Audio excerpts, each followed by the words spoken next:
میں جب تک کرسی پہ بیٹھا ہوں میں کمپرومائز نہیں کروں گا نہ اپنے صوبے پہ نہ اپنی عوام پہ. چیف منسٹر ہیں, سیکورٹی ملتی ہے, گاڑیاں ملتے ہیں, سیکٹریز ملتے ہیں, آج ہم نے ختم کر دی. عوام کے پیسوں پر پلنا جو ہے میرے خیال میں یہ بڑی عجیب بات ہے. کسی کو بہت شوق ہے گارڈ رکھنے کا تو اپنے پیسوں سے رکھے. تو یہ عوام ہمیں پالنے کے لیے نہیں بیٹھی یہاں پر. عوام غربت کی لکیر سے نیچے جا رہی ہے. ہمیں غریب ملک ہے لیکن یہ بادشاہت کا نظام ہے اور جس طریقے سے ایک بادشاہت کا نظام ہم نہیں چاہتے. ہمارے لیڈر عمران خان کا بھی یہی ویژن ہے. تو میں نے اپنی طرف سے یہ لایا تھا پہلی کیبنٹ تھی آج کہ جو ہمارے جو چیف منسٹرز ہیں ان کو ختم ہونے کے بعد بھی جو پرس ملتے ہیں, سیکورٹی ملتی ہے, گاڑیاں ملتے ہیں, سیکٹریز ملتے ہیں اور بڑے ان کو جو دیے جاتے ہیں چیزیں, تو آج ہم نے ختم کر دی ہیں.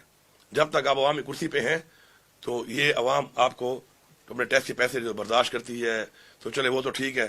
لیکن جب آپ عوامی کرسی پہ نہیں ہیں تو اس کے بعد کم از کم عوام کے پیسوں پر پلنا جو ہے میرے خیال میں یہ بڑی عجیب بات ہے. کسی کو بہت شوق ہے گارڈ رکھنے کا تو اپنے پیسوں سے رکھے. اور ایسے آپ اقدامات کرتے ہی کیوں ہیں آپ کہ بعد میں آپ کو گارڈ بھی چاہیے, کرسی ہٹنے کے بعد بھی چاہیے اور چاہیے بھی عوام کے ٹیکس کے پیسے پر. تو یہ عوام ہمیں پالنے کے لیے نہیں بیٹھی یہاں پر. عوام نے اپنے بچوں کو پالنا ہے بلکہ ہم نے عوام کے بچوں کو آگے بہتر مستقبل دینا ہے بجائے اسے کہ ہم عوام کے ٹیکس کے پیسے پہ خود عیاشیاں کرتے پھریں. تو یہ میں نے ختم کر دی ہیں اور انشاءاللہ باقی بھی اور ایسی بہت چیزیں ہیں وقت کے ساتھ ساتھ انشاءاللہ ہم ان کو بھی ختم کریں گے.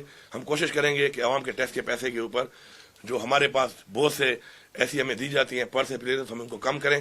انشاءاللہ رمضان کے بعد جو ہمارا جو پیٹرول دیا جا رہا ہے تمام سرکاری محکموں میں منسٹرز کو, چیف منسٹر کو, اس کو بھی ہم کٹ لگائیں گے. اسی طرح جو ہمارے بجلی کے بل ہیں ہمارے گھروں کے, ہمارے دفاتر کے, ان کو بھی ہم کٹ لگائیں گے. اور اگر کسی کو بہت شوق ہے کہ اس کے باوجود بھی وہ اسی عیاشی کے ساتھ رہنا چاہتا ہے, بادشاہت کے ساتھ رہنا چاہتا ہے, تو بہتر ہے کہ اپنی جیب سے پیسے لگائے. ہمیں کسی کے اپنے پیسوں پر کوئی اعتراض نہیں ہے, نہ عوام کو اعتراض ہے نہ مجھے اعتراض ہے, اور وہ کر سکتا ہے اس کو. لیکن عوام کے ٹیکس کے پیسے کے اوپر ان حالات میں, معاشی حالات میں نہ عیاشی کریں گے نہ کسی کو عیاشی کرنے دیں گے. Thank you. دیکھیے ایک تو ہے نا ہمارا نظریاتی اختلاف, وہ تو رہے گا. سیاسی اختلاف ہے وہ بھی رہے گا.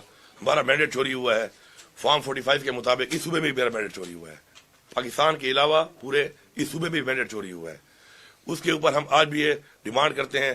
ہمارا اتوار کے دن جو ہے اس کے اوپر ہمارا پیسفل پروٹیسٹ بھی ہے کہ ہم ڈیمانڈ کرتے ہیں کہ اس کے اوپر ایک انڈیپینڈنٹ جوڈیشل کمیشن بنایا جائے. اور ہمارا مینڈیٹ, یہ مینڈیٹ ہمارا نہیں عوام کا ہے, یہ عوام کا مینڈیٹ ہے. عوام کا مینڈیٹ چوری کر کے ایسے لوگوں کو مسلط نہ کیا جائے جن کی وجہ سے پہلے پاکستان کا یہ حال ہوا ہے.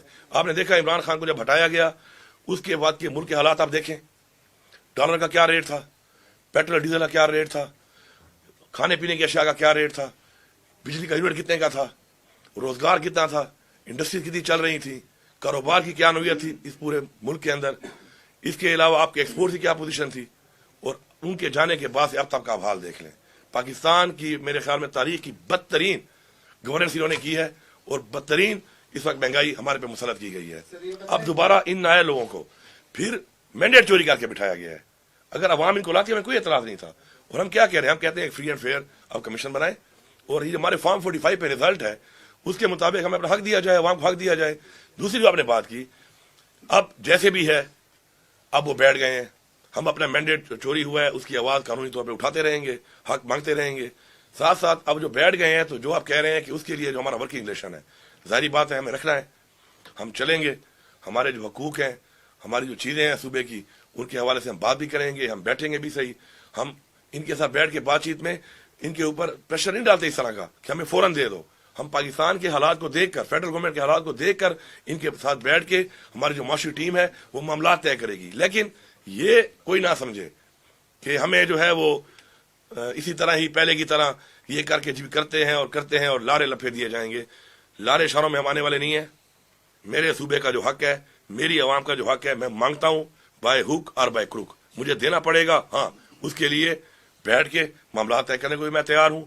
میں آپ کے معاشی حالات کو دیکھتے ہوئے آپ کو ریلیکس کرنے کو بھی تیار ہوں. اور اس لیے میں آپ کو کہہ رہا ہوں کہ مجھے کچھ پیسے اس بات میں دیں, کچھ پیسے خیر ہے میری کٹوتی آپ کریں, لیکن میری بجلی کا جو یونٹ ہے وہ میں آدھا دوں گا. آپ پیسے کاٹیں, میرے قرضہ تو اتار رہے ہیں آپ نے میرا.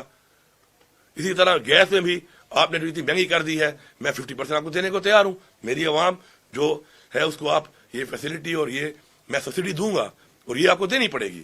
تو میں ہر طرح کے معاملات کے لیے عاجزی کے ساتھ, خاکساری کے ساتھ آگے چلنے کے لیے ریلیکس ماحول میں ان کو ہر طرح کی آفر دینے کو تیار ہوں. لیکن اگر ان سب باتوں کے بعد کوئی یہ سمجھتا ہے کہ کوئی ڈنڈے کے زور پہ یا پہلے جس طریقے سے انہوں نے حرکات کی ہیں